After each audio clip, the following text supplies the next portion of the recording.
آج کا ہمارا موضوع ہے حواس خمسہ، 5 سینسز۔ حواس خمسہ سے مراد 5 حواس ہیں۔ ہمارے 5 حواس زندگی کو سمجھنے اور خوبصورت بنانے میں اہم کردار ادا کرتے ہیں۔ پیش خدمت ہے 5 حواس کی تفصیل اور کارکردگی۔ Number 1، sense of sight. بینائی کا تعلق آنکھ سے ہے۔ ہماری آنکھیں روشنی، رنگ، شکل اور فاصلے کو سمجھنے میں مدد کرتی ہیں۔ آنکھیں بہت بڑی نعمت ہیں۔ آج کل موبائل کے زیادہ استعمال کی وجہ سے اکثر بچوں کی آنکھیں خراب ہو رہی ہیں۔ نمبر 2 پر ہمارے کان آتے ہیں، جن کو سینس آف ہیئرنگ یعنی قوت سماعت کہتے ہیں۔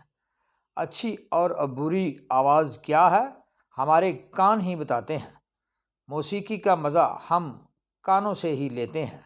اچھے گلوکار ہماری سماعت کی وجہ سے ہی محسوس ہوتے ہیں۔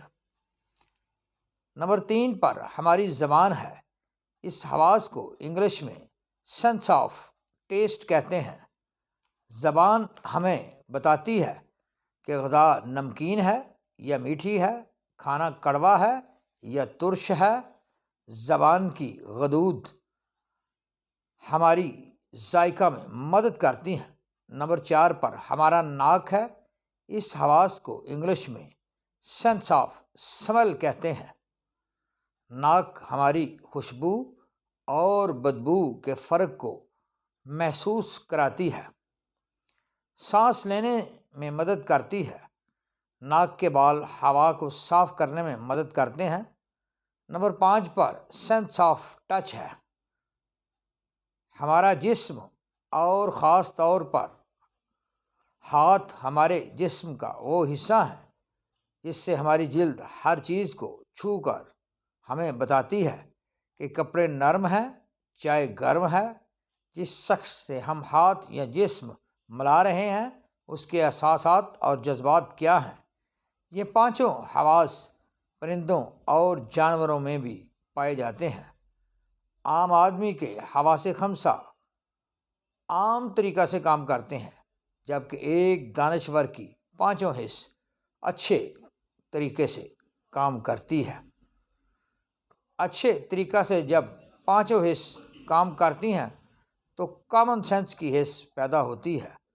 کامن سینس کی حص دماغ کے اندر پائی جاتی ہے۔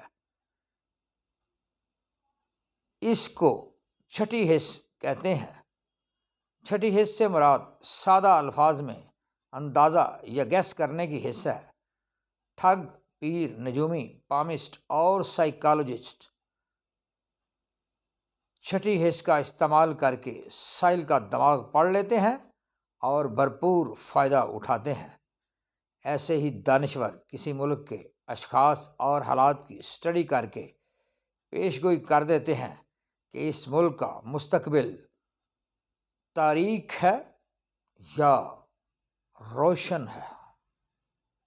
Please like, view, subscribe and offer your valuable comments on my YouTube channel TSC Tarak Search channel. Thank you.